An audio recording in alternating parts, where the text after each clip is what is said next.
ಚಿಕ್ಕಮಗಳೂರಿನಲ್ಲಿ ಕೈ ಅಭ್ಯರ್ಥಿ ಅಬ್ಬರದ ಪ್ರಚಾರವನ್ನ ಮಾಡಿದ್ದಾರೆ. ಬಾಳೆಹೊನ್ನೂರು, ಕಾಂಡ್ಯ, ಕೊಪ್ಪ, ಶೃಂಗೇರಿ, ಕಳಸದಲ್ಲಿ ಮತಬೇಟೆಯಾಡಿದ್ದಾರೆ.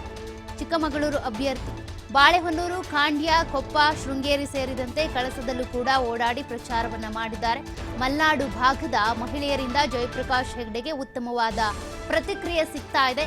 ಕಾಂಗ್ರೆಸ್ನ ಅಭ್ಯರ್ಥಿಯಾಗಿರುವಂತಹ ಜಯಪ್ರಕಾಶ್ ಹೆಗ್ಡೆ ಅವರಿಗೆ ಉತ್ತಮ ಸ್ಪಂದನೆ ಸಿಗ್ತಾ ಇದೆ. ಕಾಂಗ್ರೆಸ್ನ ಪ್ರಚಾರ ಸಭೆಗೆ ಸಾವಿರಾರು ಸಂಖ್ಯೆಯಲ್ಲಿ ಜನರು, ಅದರಲ್ಲೂ ಮಹಿಳೆಯರು ಬರ್ತಾ ಇದ್ದಾರೆ. ಇನ್ನು ಕೋಟಾ ಶ್ರೀನಿವಾಸ ಪೂಜಾರಿ ಹಾಗೂ ಆರ್ಗ ಜ್ಞಾನೇಂದ್ರ ವಿರುದ್ಧ ಇದೇ ಮತಯಾಚನೆ ಮಾಡುವಂತ ಸಂದರ್ಭದಲ್ಲಿ ವಾಗ್ದಾಳಿ ನಡೆಸಿದ್ದಾರೆ ಜಯಪ್ರಕಾಶ್ ಹೆಗ್ಡೆ. ಕಾಂಗ್ರೆಸ್ನ ಗ್ಯಾರಂಟಿ ಪ್ರತಿ ಮನೆಯಲ್ಲೂ ಕೂಡ ನಳನಳಿಸುತ್ತೆ. ನೀರವ್ ಮೋದಿ ಸಾಲ ಮಾಡಿ ಹೋದ್ರು, ಯಾವುದೇ ಕಾರಣಕ್ಕೂ ನಮ್ಮ ಹೆಣ್ಣು ಮಕ್ಕಳು ದಾರಿ ತಪ್ಪೋದಕ್ಕೆ ಸಾಧ್ಯ ಇಲ್ಲ ಅಂತ ಹೇಳಿದ್ದಾರೆ. ಅಂಬಾನಿ ಅದಾನಿಗೆ ಅವರ ಸಾಲ ಮನ್ನಾ ಮಾಡಿದ್ದಾರೆ. ನೀರವ್ ಮೋದಿ ಸಾಲ ಮಾಡಿ ದೇಶ ಬಿಟ್ಟು ಓಡ್ ಹೋದ್ರೆ ತೊಂದರೆ ಇಲ್ಲ ಇವರಿಗೆ, ಬಿಜೆಪಿ ಅವರಿಗೆ. ನಮ್ಮ ಕುಟುಂಬ ಹಾಗೂ ಹೆಣ್ಣು ಮಕ್ಕಳಿಗೆ ಅನುಕೂಲ ಮಾಡಿಕೊಟ್ರೆ ಅದು ತೊಂದರೆ ಆಗುತ್ತಾ ಅಂತ ಪ್ರಶ್ನೆ ಮಾಡಿದ್ದಾರೆ. ಕೆಪಿಸಿಸಿ ವಕ್ತಾರ ಸುಧೀರ್ ಕುಮಾರ್ ಮುರುಳಿ ಅಬ್ಬರದ ಭಾಷಣವನ್ನ ಮಾಡಿದ್ದಾರೆ ಈ ಒಂದು ಮತಯಾಚನೆಯ ಸಂದರ್ಭದಲ್ಲಿ.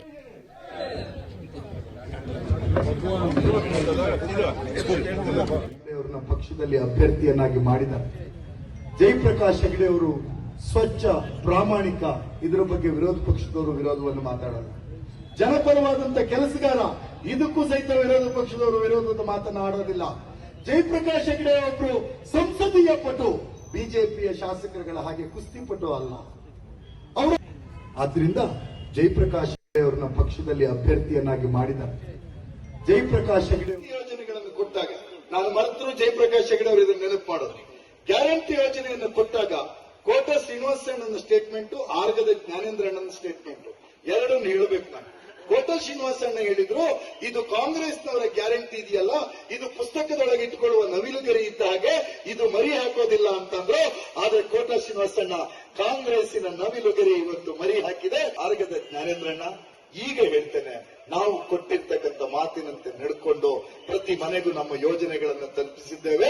ನಿಮ್ಮ ಮಾತನ್ನ ನಾನು ಬಳಸೋದಿಲ್ಲ, ನಿಮ್ಮನ್ನ ನಾವು ಈಗ ಏನು ಅಂತ ಕರಿಬೇಕು ಅಂತ ನೀವು ಡಿಸೈಡ್.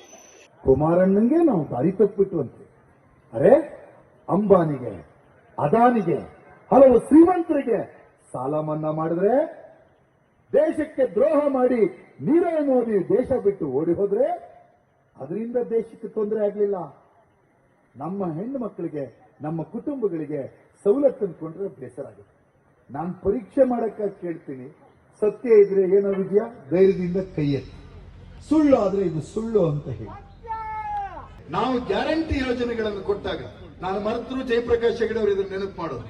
ಗ್ಯಾರಂಟಿ ಯೋಜನೆಯನ್ನು ಕೊಟ್ಟಾಗ ಕೋಟಾ ಶ್ರೀನಿವಾಸಣ್ಣನ ಸ್ಟೇಟ್ಮೆಂಟ್, ಆರ್ಗದ ಜ್ಞಾನೇಂದ್ರ ಅಣ್ಣನ ಸ್ಟೇಟ್ಮೆಂಟ್ ಎರಡನ್ನು ಹೇಳಬೇಕು. ನಾನು ಕೋಟಾ ಶ್ರೀನಿವಾಸಣ್ಣ ಹೇಳಿದ್ರು, ಇದು ಕಾಂಗ್ರೆಸ್ನವರ ಗ್ಯಾರಂಟಿ ಇದೆಯಲ್ಲ, ಇದು ಪುಸ್ತಕದೊಳಗೆ ಇಟ್ಕೊಳ್ಳುವ ನವಿಲುಗರಿ ಇದ್ದ ಹಾಗೆ, ಇದು ಮರಿ ಹಾಕೋದಿಲ್ಲ ಅಂತಂದ್ರು.